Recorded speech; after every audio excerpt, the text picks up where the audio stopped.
வணக்கம் வணக்கம் ஃப்ரெண்ட்ஸ், எல்லாம் எப்படி இருக்கீங்க? நல்லா இருக்கீங்களா? டீ காஃபி சாப்பிட்டீங்களா? மணி 6:45, 7 கிட்ட ஆக போகுது. தம்பிக்கு டிஃபன் ரெடி பண்ணோம். மாவு இருக்கா? சரி, அவனை தோசை ஊற்றி கொடுத்துருக்கேன்.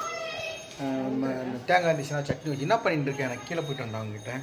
பருப்பு பொடி பண்ணியிருக்கேங்க. ஓ, கேட்டாங்களே, யார் கேட்டது? ஆமாம், ஒருத்தவங்க கோயம்புத்தூர்லேருந்து ஒருத்தவங்க ஆர்டர் பண்ணியிருக்காங்க. அவங்களுக்காக நான் செஞ்சுருக்கேன். இப்போ தான் ஃப்ரெஷ்ஷாக செஞ்சு அனுப்ப. நல்லா இருக்கும். எவ்வளோ கேட்டாங்க? அவங்க ஒரு 1 கிலோ கேட்டிருக்காங்க, இன்னொருத்தவங்க 100 கிராம்ஸ் கேட்டிருக்காங்க. ஸோ அந்த கரெக்டாக அந்த குவான்டிட்டி மட்டும் தான் நான் அரைச்சிருக்கேன். 400 கிராம்ஸ் தான் அரைச்சிருக்கேன். கொஞ்சம் ஜாஸ்தியாக நைட்டில் நான் இட்லி கூட தொட்டுப்பேன்ல, என்ன கேட்க அது மட்டும் தான் அரைப்பாங்க. வீட்டில் எப்படி செய்யணும் அதே மாதிரி தான் செய்கிறாங்க. ஏற்கனவே ஒருத்தங்க வாங்கியிருக்காங்க, மறுபடியும் வாங்குறாங்க. அவங்க நேற்று வாங்கி கேட்டிருந்தாங்கல்ல. Right, okay. இன்றைக்கி சில்ட்ரன்ஸ் பார்க் போய்ட்டு வந்தேன். நானும் ஒய்ஃபும் பேரனும் போய்ட்டு செம்ம டயர்ட் ஆகிடுச்சு. பேரன் தூங்கிட்டு இருக்கான்.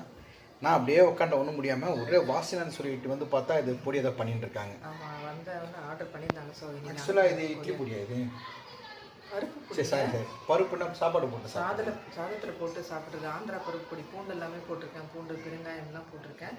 செம்ம வாசனையாக நல்லா இருக்கும். சூடாக இருக்கு. இப்போ தானே பண்ணி முடிச்சேன். இல்லை, நீ அரைச்சி கொரியர் பண்ணணும்னு சொன்னீங்க. சூடாக இருக்காது. அரைச்சி இப்போ ஆறுனதுக்கப்புறம் பேக் பண்ணி அனுப்பிடுவேன். நான் ஆறுக்குன்னு நினச்சேன். ஆறலை, இப்போ தான் சூடாக இருக்கு. ஃபேன் போட்டு விட ஆறுன அப்புறம் பேக் பண்ணலாம். இன்றைக்கி அமிச்சா நாளைக்கு போய்ட்டு அதை கொரியர் போயிடாங்க. ஓகே. இப்போ மாவு இருக்குது. எங்களோட பருப்பு பொடி வந்து ரொம்ப நல்லா இருக்குன்னு சொல்லிட்டு ரிவ்யூ அனுப்பியிருக்காங்க. ப்ளஸ் அதே மாதிரி முருங்கை இலை பொடி ஒருத்தர் சார் வந்து ஒரு ரிவ்யூ வந்து அனுப்பியிருக்காரு. நான் உங்களுக்கு போட்டு காட்டுறேன். கண்டிப்பாக அடுத்த வீடியோவில் போட்டுலாமா? போட்டு காட்டுங்க. சரி, ரொம்ப பிடிச்சிருக்கு.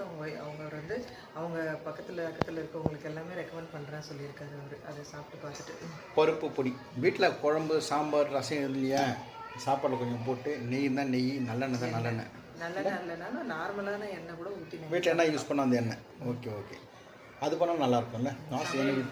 எனக்கு இது தோசை தூள் தான் சூப்பராக இருக்கும். நல்லா இருக்குங்க. எல்லாத்துக்குமே நல்லா இருக்கும். அது மெயினாக சாதத்துக்கு நல்லா இருக்கும். சூடாக சாதத்துக்கு சூப்பராக இருக்கும். போட்டு சாப்பிட்டு. சரி, ஓகே. இது ஆர்டர் பேக் பண்ண பிறகு கொடுத்து வந்துடுறேன். தேங்காய் இருக்கா வீட்டில்? தேங்காய் சட்னி செஞ்சு சூடு கொடுத்துருங்க. தம்பிக்கு ஒரு 3 தோசை தேங்காய் சட்னி கொடுத்துருவேன். அவங்க பார்த்துட்டு என்ன பண்ணுறாங்க. ஓகேவா? அப்புறம் இது ரெடி பண்ணிட்டு கொஞ்சம் ஆறட்டும், சூடாக இருக்கும். ஓகே. இவங்களும் ஏதோ ஒன்று பண்ணிட்டு இருக்காங்க. எதனா ஒன்று பண்ணிட்டு இருப்பாங்க. வேலைக்கு போகிற வரைக்கும் காலைல வேலைக்கு போகிற மாதிரி நைட்டு வந்த மாதிரி இருக்கும். இப்போ பிஸ்னஸ் பண்ணுறதுல பொறுப்பு ஜாஸ்தி ஆகிடுச்சு. கேட்டவங்களுக்கு கரெக்ட் டைமில் வந்து கொடுக்கணும் இல்லையா? அதுக்கோசரம் நல்ல ஆக்சுவலாக வந்து எனக்கு வந்து வேலைக்கு போகிறதுல இருந்த ஒரு சாட்டிஸ்ஃபேக்ஷனோட இப்போ நானே பிஸ்னஸ் பண்ணி இதெல்லாம் பண்ணி